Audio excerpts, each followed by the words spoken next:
নমস্কার, story teller সুচেতনাতে আপনাদের সকলকে স্বাগত। আমার আজকের নিবেদন ঘোষ গল্প।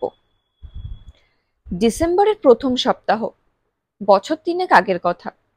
শিয়ালদা থেকে বিকেল ৫টা ৫২ শান্তিপুর লোকাল অনেক কষ্টে ধরতে পেরেছি। শীত এবার তেমন ভাবে এখনো পড়েনি। আমাদের এই দক্ষিণবঙ্গে নভেম্বরে মাঝে মধ্যেই শীতের হালকা আমেজ অনুভব করা যায়। আমরা ছোটবেলায় এমনটাই দেখতাম। শুধু হালকা নয়, বেশ ভালোই ঠান্ডা পড়ে যেত আমাদের গ্রামাঞ্চলে। কিন্তু ইদানিং দেখা যাচ্ছে আবহাওয়া দপ্তরের ঘোষণার আগেই কোনোভাবেই শীতও পড়ে না, বর্ষাও ঢোকে না। এবারও তার অন্যথা হয়নি।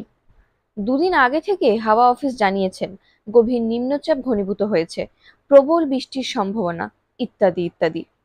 তাই যথারীতি আজ ভোরবেলা থেকেই আকাশের মুখ ভার করে বসে আছে, রোদও ওঠেনি। দফায় দফায় বৃষ্টি হচ্ছে, তার সঙ্গে ঝোড়ো হাওয়া। এই কারণেই আমার ট্রেনটা মিস হয়ে যাচ্ছিল একটু হলেই। একটা ব্যাপার আমি বহুদিন ধরেই লক্ষ্য করে আসছি, বৃষ্টি বাদলার এইরকম দিনে কলকাতার ট্রাফিক জ্যাম বেশি হয়। ট্রাফিক সিগন্যালগুলি থেকে ট্রাফিক পুলিশগুলো কোথাও যেন উধাও হয়ে যায়। ফলে সৃষ্টি হয় ব্যাপক যানজট। না, এটা যেন যানজটের মূল কারণ তা নয়, হয়তো অন্য কারণও হতে পারে, হয়তো আমার দেখার ভুলও হতে পারে। তবে যানজট যে বেশি হয় এটা ধ্রুব সত্য।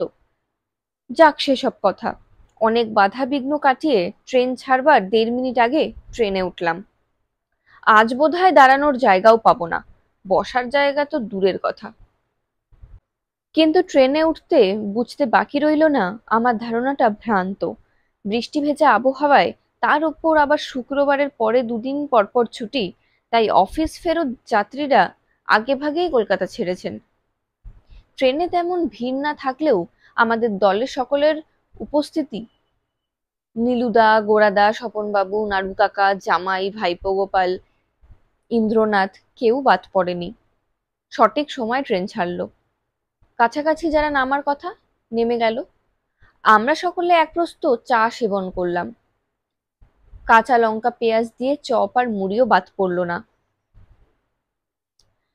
কথায় গল্পে কখন যেন কল্যাণী স্টেশন চলে আসে। কামরা তখন বেশ ফাঁকা। আমাদের দলটাকে আরো হালকা করে দিয়ে স্বপনবাবু ও গোরাদা নেমে গেলেন। আমরা রইলাম বাকি ৪ জন, আমি, ইন্দ্রনাথ, পার্থ আর গোপাল, যাদের গন্তব্য সেই রানাঘাট। বাইরে ঝড় বৃষ্টির প্রকোপ একটু বেড়েছে মনে হলো এই জন্যই বললাম, কারণ জানলাগুলো বন্ধ ছিল। বেশ শীত শীত করছে। অফিস ব্যাগ থেকে আলোয়ানটা বের করে গুটি গুটি হয়ে জুত করে বসলাম। হাওয়া অফিস আজ ঘোষণা করেছে আকাশ পরিষ্কার হলেই জাকিয়ে শীত পড়ার ভবিষ্যৎবাণী। বোধহয় কথাটা ফলবে। কল্যাণী থেকে কিছু যাত্রী উঠেছিল। ট্রেনটা বেশ কিছুক্ষণ দাঁড়িয়ে থাকার পর ছাড়লো। ধীর গতিতে বহু কষ্টে মদনপুর এসে পৌঁছলো। কি একটা যান্ত্রিক গোলযোগ, মাঝপথে ট্রেন দাঁড়িয়ে রইল বেশ খানিকক্ষণ। ওভারহেডের গোলমাল, পাওয়ার নেই। বাইরে তখন শুধু ঝোড়ো হাওয়া। বুঝতে পারলাম কপালে আজ দুর্ভোগ আছে। শিমুরালী ও মদনপুরের মাঝে দুপাশে যতটা চোখ যায় শুধু ধান ক্ষেত আর ধান ক্ষেত। মাঝে মাঝে বিদ্যুৎ চমকাচ্ছে বোধহয়, আবার নামবে বৃষ্টি। আমি বেশ ভালো করেই চাদরটা গায়ে জড়িয়ে নিলাম। যখন ট্রেন ছাড়ুক, কিভাবে যেন ভূতের প্রসঙ্গ উঠে এলো ঠিক মনে নেই। কিন্তু এই ব্যাপার নিয়ে আমাদের ৪ জন সহযাত্রী বন্ধুদের মাঝে বেশ খানিকক্ষণ হাসাহাসি হলো। কি আর করি, সময় তো আটকাতে হবে। কিছুক্ষণ হেসে আমরা থামলাম। একজন অল্প বয়সী গৃহবধূ সামনের সিটে বসে এতক্ষণ আমাদের ছেলে মানুষই লক্ষ্য করছিলেন, তা আমরা খেয়াল করিনি। ট্রেন তখন প্রায় ফাঁকা। সর্ব সার্কুলেট গোটা দেশ ১২ জন। আমরা তখন ট্রেন ছাড়ার অপেক্ষায় বসে আছি। ভদ্রমহিলা হঠাৎ আমাদের দিকে চেয়ে তার গ্রাম্য টানে ব্যক্ত করলেন, যা নিয়ে আমরা হাসাহাসি করছি তার অস্তিত্ব তিনি নিজে চোখেই দেখেছেন। সে কি কথা! সকলে তার দিকে চোখ ফেরালো। নিপাট সাদাসিধে এই মহিলা এরপর সাবলীলভাবে যা বলল, ব্যাপারটা এইরকম। বছর চারেক আগে, তখন আমার বিয়ে হয়নি। আমাদের ৩ বোনের সবথেকে বড় জনের বিয়ে হয়েছিল পাশের গ্রামে। দেখাশোনা করে বিয়ে হলেও জামাইবাবুর অনেক বদগুণ ছিল। মদ, জুয়া, পরস্ত্রী সবকিছুতেই অরুচি ছিল না তার। ফলে বিয়ের কিছুদিন পর থেকেই দিদির ওপর শারীরিক ও মানসিক অত্যাচার শুরু হয়। একদিন তার পরিণাম মারাত্মক আকার ধারণ করে। দিদি গায়ে আগুন দিয়ে আত্মহত্যার পথ বেছে নেয়। ৭ দিন আধপোড়া অবস্থায় হাসপাতালে চরম যন্ত্রণা ভোগ করার পর তার যন্ত্রণার অবসান ঘটল। এই দুর্ঘটনার ৭ মাস পরের ঘটনা। দিদির শ্বশুর শাশুড়ি আর জামাইবাবু সকলে তখন জেলে। ঘর তালা বন্ধ। হাটের থেকে আমি ফিরছিলাম। শীতকাল, সন্ধে নেমেছিল তাড়াতাড়ি। দিদির বাড়ির পাশ দিয়ে আমাদের বাড়ি ফেরার পথ। এর আগে বহুবার রাতেও এ পথ দিয়ে যাতায়াত করেছি একা, কখনো ভয় পাইনি কিন্তু। তবে আজ গাটা বেশ ছমছম করতে লাগলো। কোনো মতে চোখ বন্ধ করে সাহস সঞ্চয় করে দিদির তালাবন্ধ শ্বশুরবাড়িটা পার হতে যাচ্ছি। আশেপাশে জনমানুষ নেই। বন্ধ জানালাটা হঠাৎ আমার সামনে সপাটে খুলে যেতে ভয় আড়ষ্ট হয়ে দাঁড়িয়ে পড়েছি। স্পষ্ট দেখতে পেলাম দিদি আমার জানলায় দাঁড়িয়ে আমাকে ইশারা করে কাছে ডাকছে। সেই আধপোড়া মূর্তি যা হাসপাতালে দেখেছিলাম। আমি আর কিছু ভাবতে পারিনি। ভয়ে হিতাহিত জ্ঞান লোপ পেয়েছিল বোধহয়, তাই এক নিমিষে বাড়ির দিকে দৌড় লাগালাম। বারবার মনে হতে লাগলো পেছন পেছন কেউ যেন তাড়া করছে আমায়। বাড়ি এসে ৩ দিন কোনো জ্ঞান ছিল না আমার। এতদূর বলে ভদ্রমহিলা থামলেন। কম্পার্টমেন্টের সমস্ত যাত্রীরা হা করে এতক্ষণ তার গল্প শুনছিল।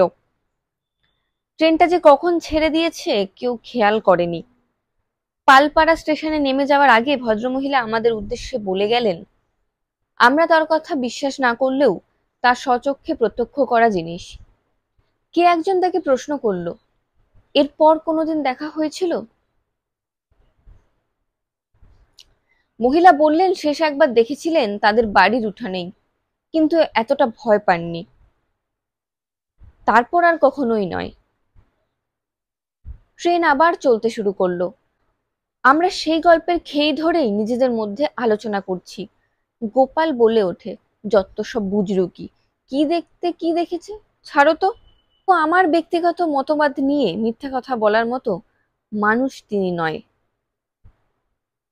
গ্রাম্য গৃহবধূ বড্ড সহজ সরলী বলে মনে হলো তাকে। যা দেখেছেন তাই বলেছেন। যতদূর আন্দাজ করতে পারি তিনি বানিয়ে কিছু বলেননি। আমার পাশে অল্প বয়সী একজন সদ্য যুবক বসেছিলেন।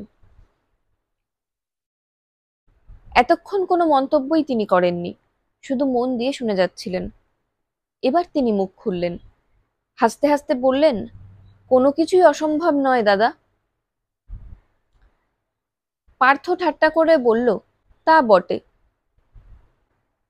তা আপনিও এমন কিছু সম্ভব অসম্ভব অভিজ্ঞতা বলুন, যাতে বাকি পথটা আমাদের দিব্যি কেটে যায়। যুবক আবার হাসতে লাগলেন।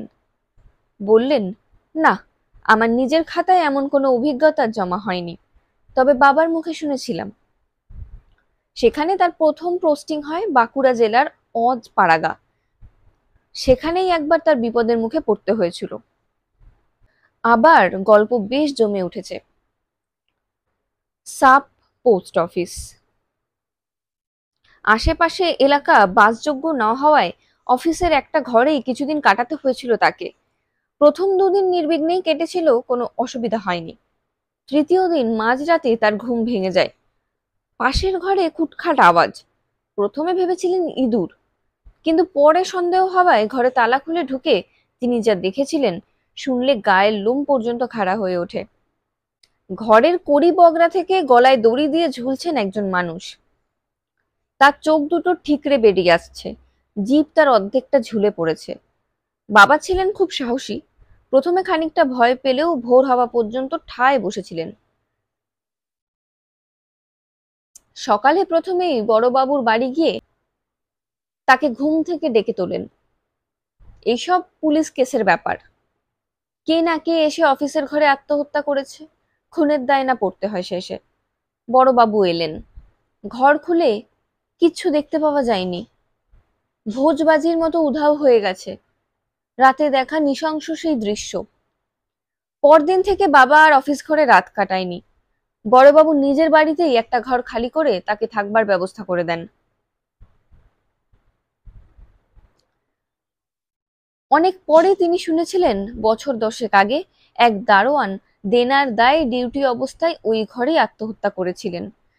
এর আগেও এই দৃশ্য অনেকে দেখেছেন। পায়রাডাঙ্গা স্টেশনে যুবকটি নেমে যাওয়ার আগে বলে গেলেন, দাদা, জগতেই অসম্ভব বলে কিছু নেই। যা চোখে দেখি তা বিশ্বাস করি, যা দেখতে পাই না তা যে একেবারে অবিশ্বাস্য, কে বলতে পারে? আমরা সকলেই একসুরে বললাম, হ্যাঁ, সবই সম্ভব। পরের স্টেশন রানাঘাট জংশন, আমাদের নামতে হবে। ট্রেনের যা অবস্থা, আজ পৌঁছানোটাই ছিল অসম্ভব, কিন্তু প্রায় পৌঁছে গেছি আর কি। ব্যাগপত্র গুছিয়ে নিলাম। অসম্ভবকে সম্ভব করে ট্রেন এবার ধীরে ধীরে রানাঘাট প্ল্যাটফর্মে ঢুকছে। সমাপ্ত। কণ্ঠে আমি, সুচেতনা পাল। লেখায় আশিস। উৎস প্রতিলিপি।